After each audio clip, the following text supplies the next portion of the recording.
mais Emet ve'emuna, vérité et foi. C'est-à-dire, où commence la vérité, où finit la vérité, où commence la foi, où finit la foi. C'est-à-dire, quand dans n'importe quelle chose que je vais faire dans ma vie, j'ai une dose de vérité, j'ai une dose de foi. Maintenant, si on se trompe dans le dosage, ça donne des résultats qui ne sont pas satisfaisants. Il y a un dosage dans chaque chose. Et ce dosage-là, il ne peut pas être transmis ni copié d'une personne à une autre. Parce que chacun, il a son degré de vérité et son degré de foi.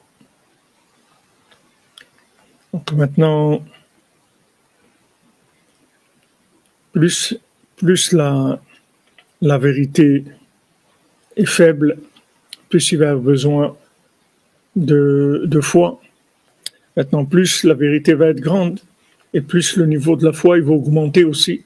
C'est-à-dire on va pouvoir entrer dans des réalisations qui sont du domaine de l'impossible par la vérité, et qui peuvent arriver même à dépasser, à se déconnecter complètement de toute apparence de vérité, de toute apparence de logique. Donc c'est notre c'est notre recherche. C'est pour ça qu'on a besoin de chercher Yosef, on a besoin de chercher le tzaddik, parce que le tzaddik, il va nous donner ce qui s'appelle le Birur Hamdameh, c'est-à-dire le tri dans l'imagination, la clarification de ces éléments-là. C'est-à-dire, en fait, chez moi, quelle est la dose de vérité et quelle est la dose de foi? Ou est-ce que je dois m'appliquer plus dans la vérité? Vérité, ça veut dire pouvoir.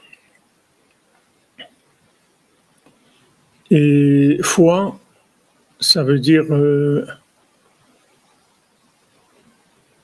afalpiken, malgré ça, malgré que j'ai pas la force, que j'ai pas le pouvoir, que je comprends pas, je vais essayer quand même. Ce sont des degrés d'approche différentes pour chacun et chacune d'entre nous. Maintenant, le tzaddik, qu'est-ce qu'il fait? Il donne à chacun son positionnement en vérité et en foi. C'est pour ça que Rabbi Nachman, il est très pointilleux sur ça, c'est-à-dire de se comporter de la façon la plus simple possible, parce que la vérité, elle est simple. Il n'y a pas de vérité compliquée.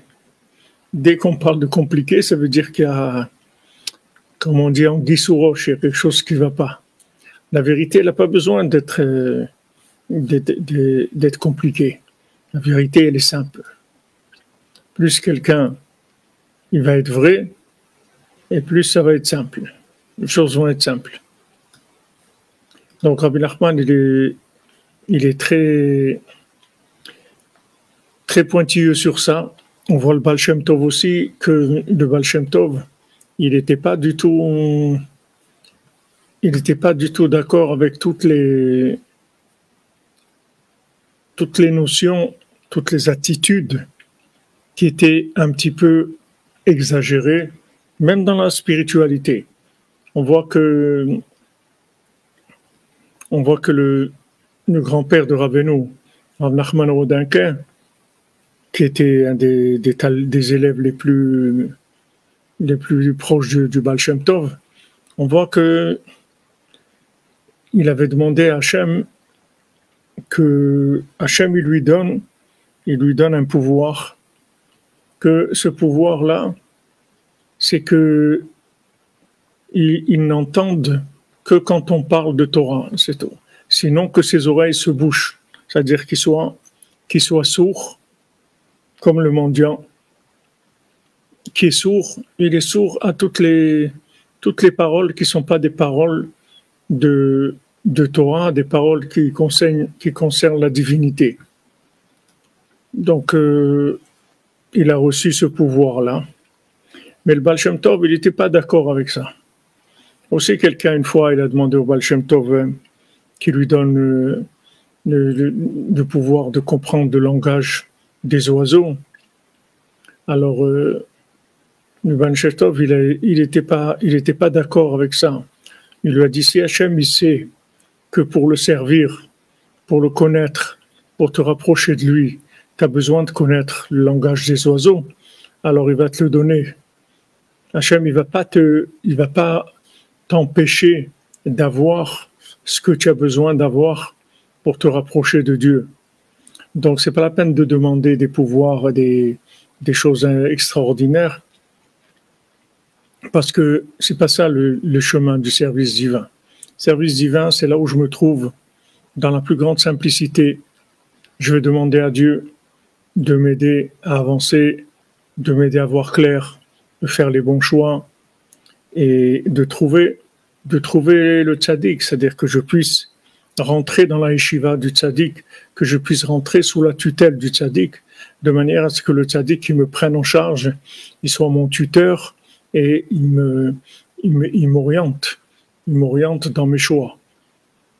Parce que je reconnais mon incapacité à choisir, parce que je vois que je suis très très loin. C'est-à-dire que je suis plein de fantasmes, de choses imaginaires dans ma tête. Il y a beaucoup de choses imaginaires. Donc, je ne sais pas comment choisir, même des choses qui sont très importantes dans ma vie. Je ne sais pas comment les choisir. Alors, je vais me remettre entre les mains d'Hachem. Mais si quelqu'un a un degré de vérité, c'est-à-dire une possibilité de résoudre des choses par sa propre initiative, alors il doit le faire. Il doit faire. Si quelqu'un peut faire des efforts dans un domaine, il doit le faire. Il ne peut pas dire s'appuyer tout sur Hachem.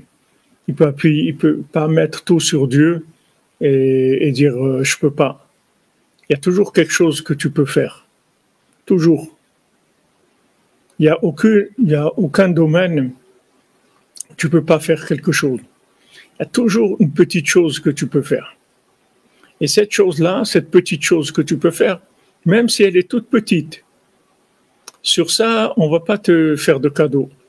C'est-à-dire, on te donnera rien si tu fais pas ça. Toi, tu dois faire ta partie de vérité.